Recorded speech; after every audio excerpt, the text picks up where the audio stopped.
Production and distribution of City Club forums on IdeaStream are made possible by the generous support of PNC and the United Black Fund of Greater Cleveland, Incorporated.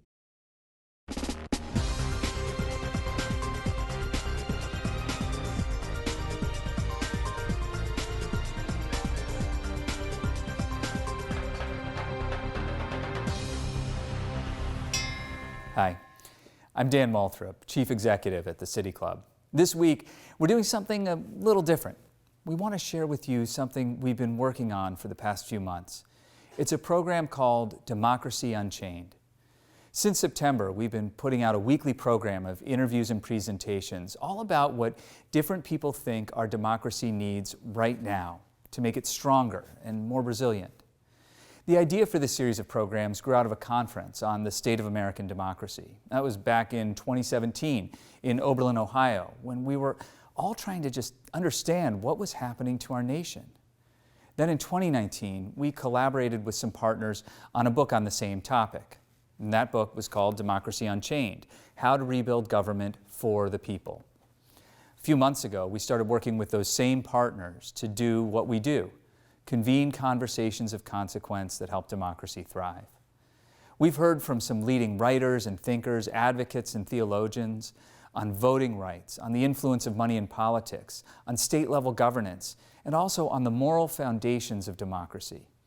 This is all about how we can rebuild this democratic republic of ours, not just so that everybody can participate, but so it can actually handle the big challenges ahead. Challenges like climate change, dismantling systemic racism, maybe even another pandemic. So today we want to bring you some of our favorite segments from these programs. In one of our first episodes, we asked this simple question: is democracy worth saving? You know, we take democracy for granted sometimes. Jill Lepore writes for The New Yorker and teaches American history at Harvard. She has been looking for lessons from what she says is the last time this question was on the minds of citizens across the nation. My name is Jill Lepore. I'm a professor of American history at Harvard. I am also a staff writer for The New Yorker. I host a podcast called The Last Archive. I recently wrote a book called These Truths: A History of the United States. Democracy is a form of government, a government of the people, by the people, and for the people. So we all know that it's a representative form of government. We elect people to represent our interests. But we also elect people to represent all of our interests, not just our private interests. We elect people to represent the common interests, the public good. And that's in many ways a much harder decision, because how do you figure out what is in the public interest? What is the common good? That's the question that you have to ask of yourself in a democracy. And it's a really hard question. And it means that there's a fundamentally different element of democracy that we don't talk about enough, which is democracy demands inquiry. In order to know how to cast a good vote, how to be well represented, you have to inquire about the state of the world. Democracy is a fundamentally empirical effort. So it's not just a system of government. It's not even just a system of representation. It requires participation and deliberation, and then it requires inquiry. And one kind of inquiry that democracy demands is an inquiry into the past. It really requires the study of history to be a good citizen. You need to think about, how did we get here, so that you can try to decide what would be a good place to go. And then you can figure out who that's running for office, or whether you are running for office, or what you want to tell someone who's been elected to office, what would be the way to get to the place that you think we all ought to go. Those are historical questions. And I think it's important to not forget how important the past is to the future.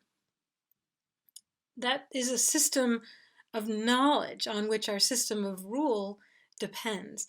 So I spent a lot of time this past winter thinking about the last time that democracy nearly died, when democracies were falling all over the world. Because it was a time not unlike this time. This was the 1930s. And, you can't really pick up a magazine or turn on the TV today and not see someone asking, what is the future of democracy? Or, counting the falling of democracies, or what it is, what institutions are in crisis and what that tells us about the state of our democracy or democracies around the world.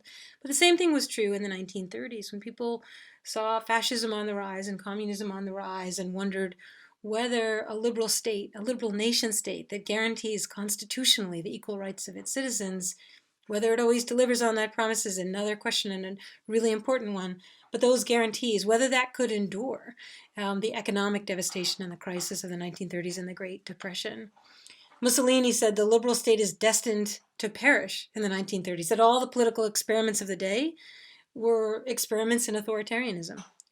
Under such a time of crisis, people thought the only way to proceed was to grant an enormous amount of power to a single figure who alone could fix it. So Americans debated this a lot in the 1930s, and one of the ways they debated this was by asking questions about the way democracy already hadn't lived up to its promise. And I got really interested in those critiques. Like at a moment when democracy was so imperiled, who were the people who said, is it even worth saving what we have? So I think about an essay written by W.E.B. Du Bois in 1931, in which he said that unless the United States freed itself of its enthrallment to wealth, that American democracy would fail. If it is going to use this power to force the world into color prejudice and race antagonism, if it is going to use it to manufacture millionaires, increase the rule of wealth, and break down democratic government everywhere, if it is going increasingly to stand for reaction, fascism, white supremacy, and imperialism, if it is going to promote war and not peace, then America will go the way of the Roman Empire. Du Bois wrote in 1931, a very searing indictment of the state of American democracy as essentially defending white supremacy and the rule of wealth, asking for a complete renewal and reimagining of democracy if it was to proceed. Or think of other big critics in the 1930s.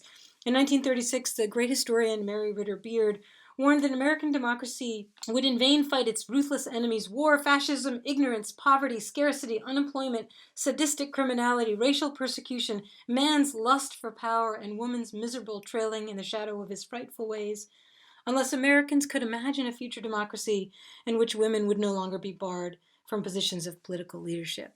This is at a time not long after the passage of the 19th Amendment when white women could vote, but were still not being welcomed into office and still not even getting enough support to run for office.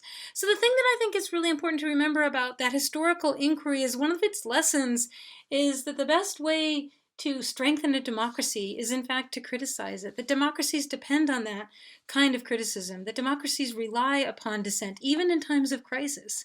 Even in times of crisis, from both the left and the right, it is important to be willing to think about what are the shortcomings of the democracy. That is the struggle. The struggle to maintain a democracy is what keeps a democracy alive. But of everything that I read in the 1930s, in this moment, not altogether different from our own when people all around the world asked about the future of democracy, is the lead essay in a series that was published by the New Republic.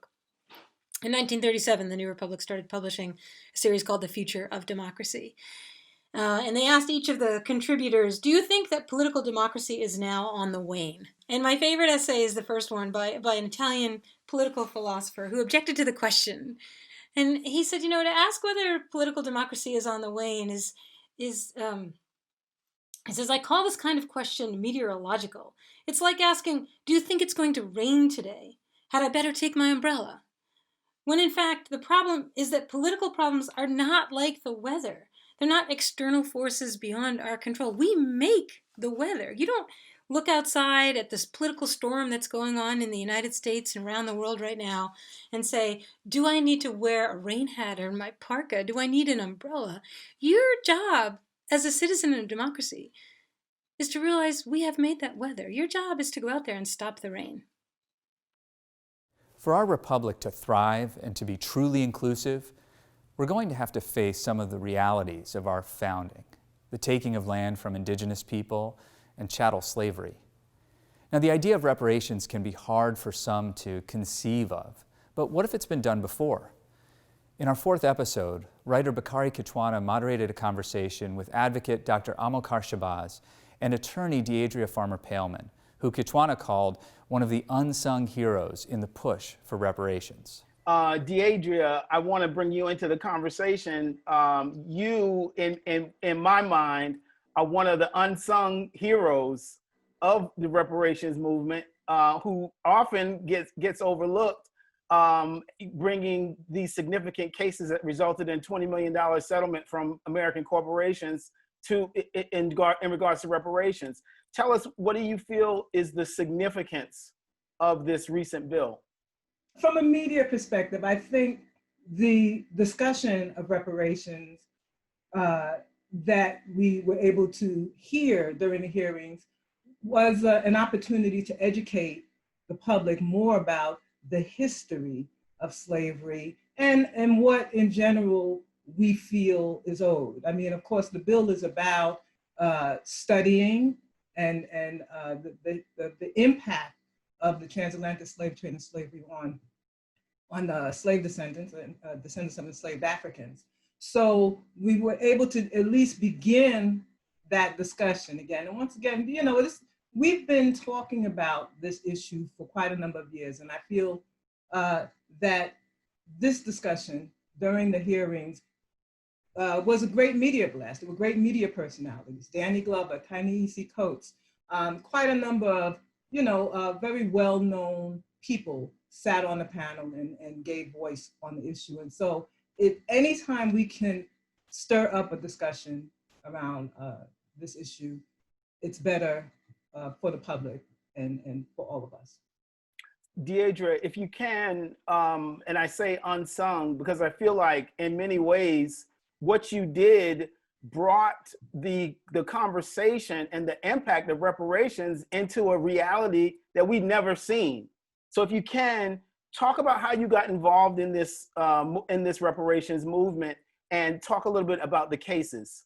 Well, I started this work as a law student. In 1997, I decided to focus on a case that basically did not bring in the government as a defendant, because I felt, after doing research, I saw that the government required sovereign immunity in order for us to access them through litigation. And so I focused on corporations. When I graduated from law school, I made an effort to reach out to companies to ask them directly to pay reparations. And a few of them were responsive. Aetna in particular promised that they would do something, and then they backed down. It took about 2 years to really generate steam around the idea, but legislators came on board right away, passing slavery ever disclosure laws in the same year that I reached out, and that was the year 2000. And by 2002, we filed a case against, in total, it was about 20 different companies coming from various walks of business life, blue chip companies, insurance companies like Aetna, New York Life Insurance Company, railroad companies like CSX, Norfolk Southern, banks like JP Morgan Chase, and Bank of America. Well, at the time it was Fleet Boston Financial Corporation. And what we found is that all of them had played some role in the enslavement of Africans through financing the transatlantic slave trade, receiving funds from illegal slave trading, or actually ensuring the lives of enslaved Africans with the slave owners as the beneficiaries. So this really laid the groundwork, this information laid the groundwork for a lot of what we're seeing today. For example, some of our defendants,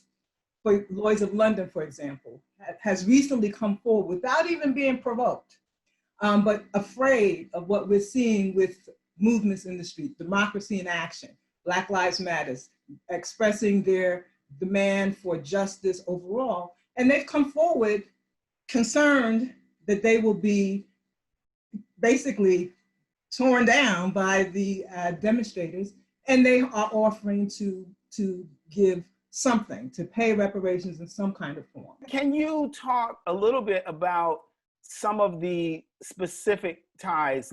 Let's say if you picked a company like JP Morgan or Aetna, what were some things that stand out in your mind that was a specific tie to slavery? Well, okay, well, JP Morgan actually, when people wanted to engage in purchasing of slaves or to finance their loans to expand their plantations, JP Morgan's predecessor bank would need collateral, and so enslaved Africans would be that collateral. In addition to that, there's documentation that was shared with me by Aetna that showed that JP Morgan Chase, one of their predecessor banks, had engaged in writing slave policies.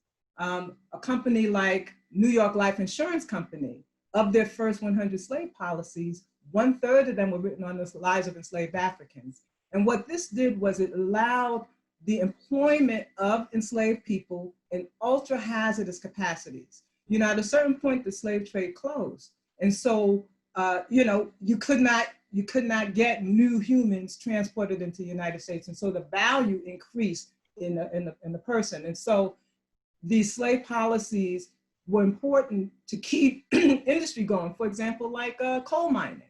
Enslaved Africans were used in coal mines, and very often they died in those coal mines. In fact, the first policy that was paid out by New York Life Insurance Company was paid out on the life of an enslaved African who had died in a coal mine. So this is, you know, these are the types of things that they made really possible. Yeah, I think it's so important, those specifics, because I think a lot of times when we have these conversations, the detractors are just so very dismissive. They don't really know the history, but they try to pretend like, oh, it happened a long time ago. It didn't really involve anybody. It's almost like a continuation of that dehumanizing process. Dr. Shabazz, I wanted to talk to you a little bit about the George Floyd protests and how that might have impacted some of this conversation. The New York Times reported that in the aftermath of the George Floyd killing by police in Minneapolis, over 2,000 US cities had protests against this. Many of these protests, unprecedented in many ways in our history, involved a lot of white Americans. And we're starting to see some movement in this kind of public opinion. I remember back in the 90s when Larry Bobo did the study and asked the question of reparations to blacks and whites. It was almost like a complete flip. 90% of whites against it, 10% and 90% of blacks for it. You know what I mean? So I'm curious if you can talk about how these recent George Floyd protests have impacted the public opinion, because we're seeing cities and universities and states like California recently passing measures. I think the graphic, brutal murder of George Floyd, those 8 minutes and 40-some seconds, so graphically illustrating the sickness that of anti-Black racism that continues to afflict this country like a cancer, really is a nodal point in this struggle. I think it has awakened many more people to what's going on, especially white Americans. Many more have been awakened than ever before, and especially from our younger folk of all colors, of all backgrounds. I think there's a coming to a conviction that the piecemeal reforms, the chipping around the edges of the systemic nature of racism, the way the social structure itself continues to be overdetermined by white supremacy. I think there's a realization that the minor reforms, if we just had body cameras, or if we had more sensitivity sessions and trainings of law enforcement, or of the politicians, or of whatever, that's going to be enough. That's out the door now. But clearly we understand that, yes, even a Black president isn't enough. Black faces in high places is not the answer. That it's really about a deep, meaningful, structural and change and cultural paradigm shift that's necessary. And I think there's that the murder of George Floyd is a real nodal point, I think, and again, in connection with everything else going on, Ahmaud Arbery, the Breonna Taylor in Louisville, with all of these other cases out there constantly hitting you one after the other. Yes, a real nodal point has happened. And finally, I think the connection to that is that it has moved the discussion of reparations into this window of possibility. There's a sociologist, in the academic community, we've been talking about when things move into this Overton window. It moves into this window of possibility, away from being the unacceptable, crazy, fringe, a kind of unspeakable idea. But it's moved away from that end of the spectrum of discourse to now it's clearly in the window that this is something reasonable to talk about. This is something very rational and reasonable to bring into the policy fora to discuss. How do we do this? How do we implement this? How can this be a part of a real and meaningful solution? Democracy can be a fragile thing, and it's often under threat, as we've seen in recent election cycles. Tim Snyder teaches history at Yale University. He's an author as well, but he doesn't work on U.S. history. Instead, he works in Europe, and he spends a lot of time writing and thinking about how democracies can fall apart and what happens when some see the nation's leader as more important than the nation itself or its citizens. He joined us in the second episode of Democracy Unchained. My name is Timothy Snyder. I'm a historian, and our task together for the next few minutes is to think about fascism. Now, when we hear the word fascism, we might think of places that are far away or times that are long ago, but I think it's quite important for all of us, and perhaps above all Americans, to be thinking about fascism as something that can arrive anytime and any place. Fascism is an attitude. It's an attitude that we can try to recognize. It's an attitude that has three parts. The first part is that you take globalization personally. You don't think that globalization is about economics or about technology or about new capacities to do things. You think globalization is about some group or some individual which is acting against your country or you personally. The second part of the fascist attitude is that you prefer the will over the facts. It doesn't matter what's actually out there in the world. What matters is how I feel about it. And more importantly, it matters how my leader can make me feel about it. And that's the third part of the attitude. Fascism puts the person above the law. This is what's called the leader principle. It doesn't matter what the law says. My leader can do what my leader wants to do because it's my leader who explains to me how globalization works against me. It's my leader who explains to me how I should be feeling. Fascism also has tactics that we can recognize, become familiar with if we want to resist them. One tactic is to define an enemy, which is both inside and outside. Somehow within the country there's a group, and that group is not really part of the nation, but that group is also connected to some hostile force outside of the nation. The second tactic is the ritualistic use of language. Language is not about describing the world, it's about defining the world. It's about telling you who those enemies are. It's about finding those short slogans, those three-part slogans, bang, bang, bang, that tell us who we are and who's outside and who's the enemy. In politics, the basic tactic, especially at the beginning, is a regime of exception. The claim that something unexpected is happening, we just have to suspend the rules for a moment, and finally everything will be all right. But what fascism is in practice is a sustained regime of exception. If you let them suspend the rules for a moment, then the rules stay suspended. So let's take a step back and think about Nazi Germany. Think about Nazi Germany in broad strokes, where it came from, what it had to do with globalization, and what it teaches us about our own globalization. The first globalization is what the Nazis were reacting to. The first globalization, a globalization of empire, where all the space in the world seemed to have been taken up. The Germans didn't seem to have their own place in it.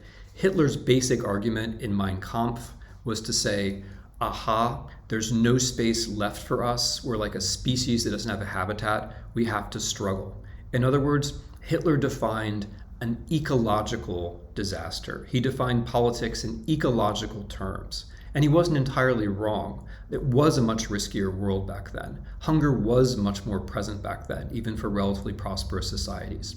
He continued, principles, universal laws, ethics are just a way to lose. If you believe in any kind of rule, any kind of morality, that just means that your mind has been taken over by the Jews. That was the form that his anti-Semitism took.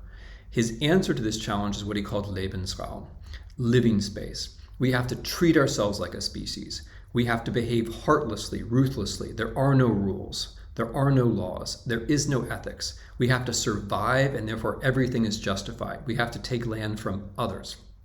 We are now in a second globalization. And of course, I don't want to say that history will repeat itself. No historian would say that. What I would like to say is that if we look at the history of Nazi Germany a bit more deeply in this way, as a certain reaction to a sense of ecological threat, we'll be better informed and better able to rescue our own sense of law and our own democracy and our own freedoms as the threats to us grow greater in the decades that are coming. So we are now in a second globalization. Hitler's globalization, the imperial globalization is past. We're in a second globalization, and we face the same sense that things are closing in, that there isn't space, or perhaps more specifically or more accurately, that there isn't time. We feel like we don't have time because of global warming. And the current politics of the United States, horribly, are designed to consume time. By making global warming worse, we make the disaster come closer, and we make ourselves angrier, more worried, and more anxious. We are doing something very strange. By avoiding the science, by not addressing the problem directly, we're actually making the conflict come closer. And here I want to point out a surprising but unavoidable resemblance between what we do and what Hitler and the Nazis did. Hitler had very specific attitudes towards science. Hitler thought that what science told us is that we have to compete. This is what academics or others would call social Darwinism. What he thought was that the science brought us a law, and the law was a law of competition. Whatever happened was right. The strong have to survive, and that's really all that you need to know. He was not interested in science in the sense of something that could provide a universal solution. The ecological problem of his day, the problem of hunger, could actually be addressed with technology, but he was not interested in that. More than that, he said, anyone who believes in universal science, in science that can rescue humanity, is basically a brain slave of the Jews. Any universal idea, including science, is for Hitler Jewish. Now, what does that have to do with us? Well, we too, or at least some of us, are denying that there are universal scientific solutions. We too, when we think about global warming, are paying too little attention to fusion, to alternative energies, to the things which could actually transform things for everyone and for the better. And we too, although still in a minor key, obviously, and not so intensely, we too, when we think scientifically, quote unquote, we tend to accept social Darwinist ideas. So the question, to bring this to a close, is how do we make the second globalization different and better than the first? If we understand that we are facing threats and we are having reactions which are comparable to the threats of a century ago, and the reactions might be similar to the reactions a century ago, what do we do with this knowledge? Of course, we have to recognize, as I said at the beginning, the tactics of fascists. We have to work against, as I said at the beginning, the attitudes of fascists. But there's also something else. There's the recognition of practical universals, moral universals, That is to say, move away from the idea that everything has to be a competition, but also practical universals. The idea that there are scientific solutions which can change the way we feel about politics and which can open up the future. Nazi ideas started from the notion that the future is closed and therefore dramatic, desperate, and murderous action is necessary. We have to make sure that our attitudes about morals and our attitudes about technology create a sense that the future is open. That's the best way to avoid that kind of tragic and horrible politics. A functioning democracy requires something of all of us. Eric Liu is the co-founder of Citizen University. That's a national effort to build the kind of civic culture where all Americans can and do participate. He spoke at the City Club more than 15 years ago. And this past year, he co-chaired an effort for the American Academy of Arts and Sciences about rebuilding democracy for the 21st century. He joined Democracy Unchained to talk about a few things, to remind us that we may be the very leaders we're seeking, and also to remind us of the importance of really recognizing one another's true humanity. Hi, I'm Eric Liu. I'm the co-founder and CEO of Citizen University. And the way I see it in our country right now, I think we have a great project before us. And that project, which we are blessed, I think, actually, to have to contend with, to be alive and awake and aware to deal with, is to create planet Earth's first mass multiracial democratic republic. There have been a lot of societies that have tried 1, 2, or 3 of those marks, but no one has successfully done all 4 to be at a mass scale in a way that is truly multiracial, not just in demographic fact, but in terms of actual inclusion and actual equality of voice and participation. To be democratic, not only in the sense that there are votes and elections, but that there's a culture of democracy, of the rule of law, of a sense of equal dignity and equal voice. And then a republic in which we are functionally able to choose representatives to recreate that public, to reimagine and represent us. That endeavor is audacious, it's huge, and frankly, we don't know whether we're going to be able to pull it off. But whenever I meet people who are frustrated, even cynical about the state of the union, who think that our politics is completely broken, who look at the rise of white power, who look at the ways in which so much of progress is met with great retrenchment, I say, look, how lucky are we right now to be able to put to the test the proposition that it might in fact be possible to make a mass multiracial democratic republic and to show the world what it might look like to make that work. I think what's going to be called of each of us is multiple things. And you know, in our work at Citizen University, we think about building a culture of powerful, responsible citizenship. And I really want to emphasize the culture side of that, because so much of the political conversation is about structure, structural reform, structural change, whether that is to our criminal justice system, our immigration system, the electoral college, and all those structural policy debates are certainly important. But our view is fundamentally that when it comes to change and to shifts in consciousness and political possibility, culture precedes structure. Culture is upstream of structure. Culture, by which I mean our norms, our values, our narratives, our habits, our unspoken agreements about what things mean, that all shapes the frame and the parameters of the possible when it comes to structure. And so I think the first thing we've got to commit to doing is actually to be part of a change of culture. And what does that mean? That means taking responsibility at the most personal and local level, to treat politics not as a spectator sport, not as a national reality TV show, but as a question of simply, how can I be useful right now? How can I be part of a solution where I am, either physically or whatever community I may be connected to, even if it transcends geography? And to be asking that question, what's my part? How can I be a pro-social contributor to community? That is our definition of citizen. When we say Citizen University, powerful citizenship, we're not talking about documentation status. We're not talking about papers or passports. We mean this broader ethical sense of being a member of the body who recognizes that from the smallest acts and omissions, all the way up to the big public things like casting a ballot, we get what we put into it. And so we've got to start rebuilding citizen muscle and civic muscle to be problem solvers, to be bridge builders, to be healers of different divides where we live and among the people who see us. And what that requires, I think this is the second big piece of what it means to create a culture, is to commit to rehumanization.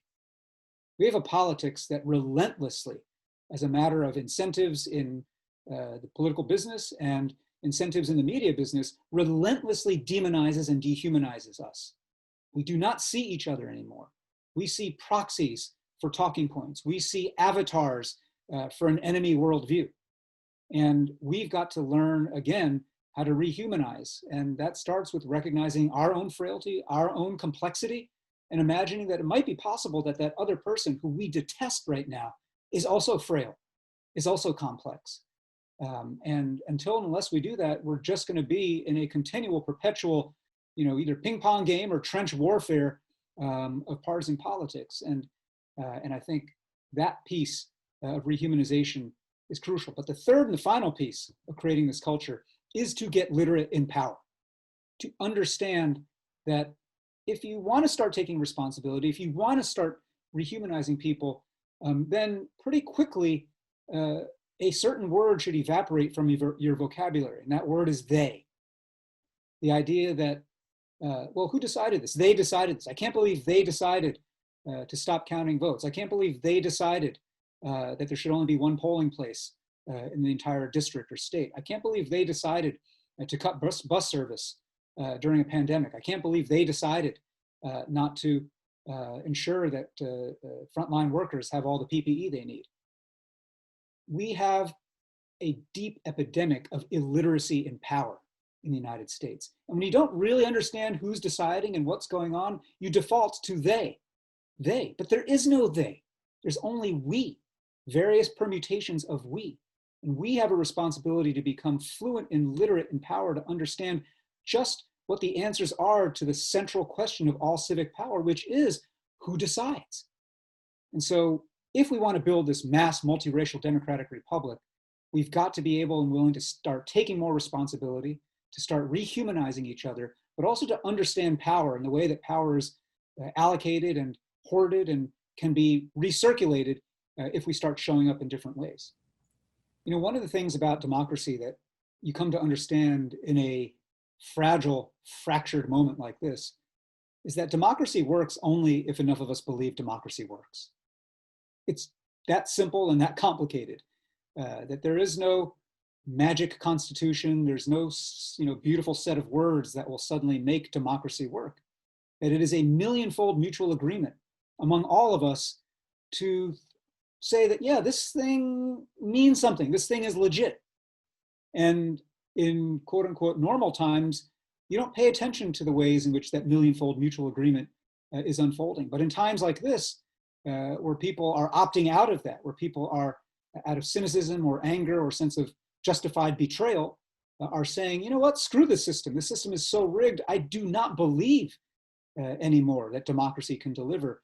In times like this, you realize just how fragile that faith is. And so much of our work at Citizen University is about working to rekindle a spirit of civic faith, to recognize that in the United States, we are bound together by nothing but a flimsy set of words that adds up to a creed. And if we want to make liberty and justice for all meaningful, if we want to make equality, equal justice under law meaningful, then we've got to show up in different ways. And we've got to ask ourselves, what does it take? What are we willing to do? What are we willing to sacrifice in order to make those words mean something, to close the gap that has existed from before the founding to this present day, the gap between our creed and our deeds? To practice civic faith, to engage in, as we say at Citizen University, this work of American civic religion is to close that gap. This is just one small part of what I think is a widespread great awakening in civic life right now, where people are learning anew, not only that we've got to take responsibility, but that we've got to do so not in isolation, in fellowship, in the presence of others, and others perhaps different from us, where we can make sense of how we come together and make sense of what it means to search out common purpose. If and when we do that, that habit of showing up, of facing each other, is what can actually rekindle that faith that is foundational to democracy. You know, there's no doubt that technology has changed how elections happen. It's not just that campaigns connect with voters online through video and social media. Tech platforms are where we do a lot of our engagement. It's where we share information with one another. We share news coverage, and it's where we argue about the issues. These tech platforms, though, they're almost entirely unregulated, which, as we all know, makes it very easy for misinformation and disinformation to be spread. Kevin Roos writes about these issues for the New York Times. In our 7th episode of Democracy Unchained, he spoke with author Shoshana Zuboff, who wrote The Age of Surveillance Capitalism, and Ben Scott of Reset.tech. I'm wondering where you think we stand this year in relation to 2016. I mean, in 2016, social media obviously played a big role in our politics. We had Russia, buying ads and trolling Americans. We had, these companies sort of belatedly realizing that they had a responsibility to safeguard elections, which is not something that they historically had to think about. Right now, we are on the cusp of the 3rd decade of the 21st century, the digital century.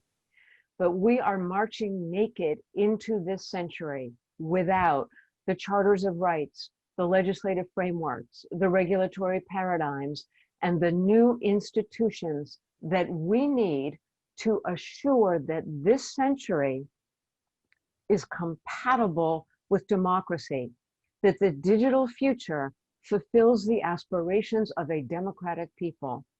This failure is all the more resounding because when we look to the east, we see a country like China, an authoritarian state that has, at least since 2010, been assiduous and intentional about designing a digital future that advances the form of government that it embraces. It advances authoritarianism, advances an authoritarian state as central to its domestic as well as to its foreign policy. So the liberal democracies have failed to do the same. And as a result, we have created a void where democracy should be. What has filled that void is an economic logic that I call surveillance capitalism. It's an economic logic that is invasive, extractive, and parasitic.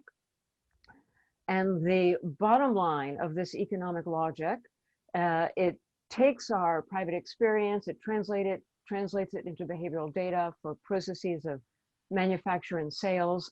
It requires economies of scale and economies of scope and economies of action, the ability not only to know everything, but also to influence and, to a certain extent, control and modify human behavior. 2016 was the apotheosis of what I've just said.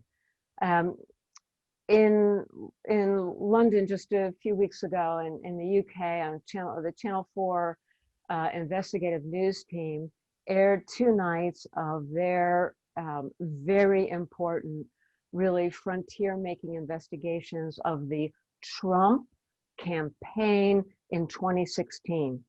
And specifically, they drilled down into the way the Trump campaign, they didn't invent anything. They used the everyday mechanisms and methods of surveillance capitalism, psychological micro-targeting, engineered social comparison dynamics, subliminal cues, real-time rewards and punishments, gamification. These are the mechanisms and methods of surveillance capitalism that Facebook relies on an hourly and daily basis in order to get people to engage to the absolute maximum amount with their platform. The more engagement, the more behavioral data, economies of scale, the more varieties of behavioral data, economies of scope, the more they know about us, the more they use that data to come back with the targeting, the cueing, the tuning, the herding that actually intervenes in how we think, feel, and behave in the real world. The Trump campaign bragged about, Brad Parscale, the campaign manager, bragged about the campaign using Facebook better than anyone had ever used it. By what he meant was he used these mechanisms. Specifically, Channel 4 revealed they used these mechanisms to target Black citizens in the United States, specifically in the swing states. They targeted Black citizens in order to dissuade them from voting, to get them not to vote, to not exercise their democratic right. A malicious intervention, completely legal, using the bread and butter of surveillance capitalism, weapons in a new information war that would not exist were it not for surveillance capitalism, an attack surface that would not exist were it not for surveillance capitalism's ability to steal our personal experience as raw material for datafication, which has transformed our civilization in a few short years. In the year 2000, only 25% of all information was digitally stored. Surveillance capitalism was invented in 2001. By the year 2007, 97% of all digital information was digitally stored. That's amazing. Surveillance capitalism and its utilities to the world's intelligence agencies are wholly responsible for that transformation. And Ben, I want to ask you about that too, because I think one of the shifts that we've seen since 2016 is that I think lawmakers are much more attuned to the power that these platforms have. Do you think that the sort of lawmakers that you talk to, do they understand the stakes here? Do you think that the attention that they've been paying to social media since 2016 has improved our collective ability to harness, to sort of regulate these technologies? It is improved, but we've got a long way to go. We have seen a great deal of progress, particularly at the staff level. A lot of staff really understand the problem better now, but they understand the problem through the lens of the symptoms. And that's what we really learned in 2016 as a political culture, is what the symptoms look like. We saw for the first time that actually most of the people in America, most of the time, don't rely on the same set of facts to understand the world. And that's a big problem if you're trying to run a successful democracy. Yeah, I want to talk to you. I want to follow up on that because I've been writing a lot and reporting a lot on conspiracy theories this year and QAnon and some of the other ones that have really taken hold. But I'm curious, do you think this was destined to happen as a result of the decentralization of media, the kind of dissolution of the legacy media in favor of these platforms? Like, do you think that this was kind of always going to happen and it was just a matter of what form it was going to take? Or do you think there have been specific choices that led us to the place where, some substantial percentage of Americans are living in a completely different reality? I definitely don't think it was inevitable. In fact, it just wasn't that long ago that these technologies were heralded as the breaking the old gatekeepers of the media, that they were giving new voices an opportunity to be heard, pluralizing the media system, creating a more robust public debate. I think there's certainly a lot going on here, and I don't want to oversimplify. What we're seeing with the rise of Facebook and Google as the primary intermediaries through which most people are getting news and information is a completely new phenomenon. It's not just that we are getting more of what we self-identify as and choose. It's that we are being bombarded with ever more extreme versions of that. What's happening is that I'm leaning in a direction where I'm critical and I don't trust the government, and I'm fed information on a regular basis that reaffirms that belief. And it's coming from people that I trust and know. And it's coming from sources that I see so frequently that they come to be normalized.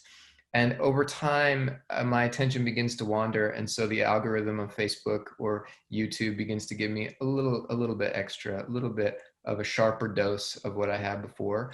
And over time, before long, I have been habituated to see things that I once would have thought were crazy now appear normal.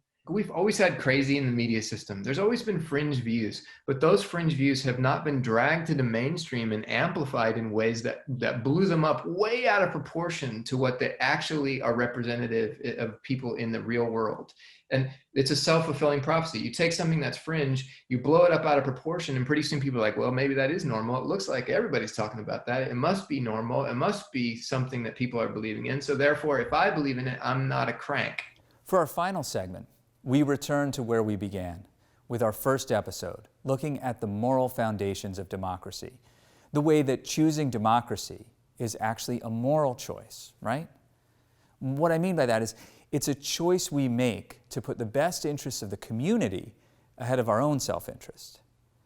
So we close by hearing about this choice from the Reverend Canon Kelly Brown Douglas. She's Dean of Episcopal Divinity School at Union Theological Seminary in New York City and Canon Theologian of the Washington National Cathedral. Hi, my name is Kelly Brown Douglas. I am the Canon Theologian at Washington National Cathedral, as well as the Dean of the Episcopal Divinity School in New York at Union Theological Seminary. It is so good to be a part of this program and this series as we examine what it means to call ourselves actually a democracy. When I think of who we are as a nation and the claim that we have made indeed to be a democracy, I consider that claim actually a vision, an aspirational vision, something that we have committed ourselves to strive toward. That is that vision where there is freedom and justice for all. Now, of course, perhaps it goes without saying that we as a nation have not indeed reached that vision, which in fact means that we have yet to become the democracy that we claim to be. To call ourselves a democracy is first and foremost aspirational. The good side of that aspiration is that we're committed to it. Yet we have to always remember that we aren't there yet. And so on the way to indeed living into that claim, living into that vision, the road there always begins with those people, those communities who are on the underside of justice, those people who have had the least experience of this democratic vision. We must start with those people who indeed at any point in time would say, we aren't a democracy, because they have yet to experience the reality and even any small measure of that. When I think of our democracy, or at least our country's aspiration to be a democracy, when I think about that as a Black woman in this country, I think of the fact that I am indeed the great-granddaughter of a woman who was born into slavery. We called her Mama Mary. I knew Mama Mary. She died when I was perhaps 6 or 7 years old. Now, anytime I think of Mama Mary, I think of those persons who were born into slavery, who died in slavery, who never, ever, ever drew a free breath, never even believed they would ever draw a free breath. Yet they fought for freedom anyhow. They fought for freedom that they knew they would never experience, but a freedom they knew would be. They believed that this country, that this nation would indeed one day live into its greatest vision of being a nation where there was freedom and justice for all, because they believed that that vision was guided by something beyond itself. And so they believed in the freedom that would be indeed the justice of the earth, this kind of transcendent freedom. And so it was that they fought for this nation to get on the ark, as Martin Luther King Jr. would say, get on the arc that bends toward justice, because for them, that arc bent toward the justice that was the freedom of God. And so it is because I come from a people who fought for a freedom that they did not see, that I believe and must continue to fight for that very same freedom. Because while in fact we have yet to reach the highest aspiration of who we claim we can be, I know for a fact that if they had not fought for freedom, I wouldn't be sitting here talking to you today. There are 9 episodes of Democracy Unchained and one more in the works. There's so much we'd like to share with you. There was this amazing and uplifting conversation with Michael Eric Dyson. There was David Brooks and Sally Yates talking about moral courage. Latasha Brown, David Daley, and Desmond Meade talking about voter rights. Ganesh Sitaraman on just how great our democracy could become. There was a conversation on the role philanthropy should play, and more than a few on how we might begin to get money out of politics. Now, the election may be over, but the work is ahead of us. We hope that some of these conversations can help to chart the course. You can see all the episodes at democracyunchained.io. For the whole team at the City Club and for our partners at Democracy Unchained, thank you. For information on upcoming speakers or for podcasts of the City Club, go to cityclub.org.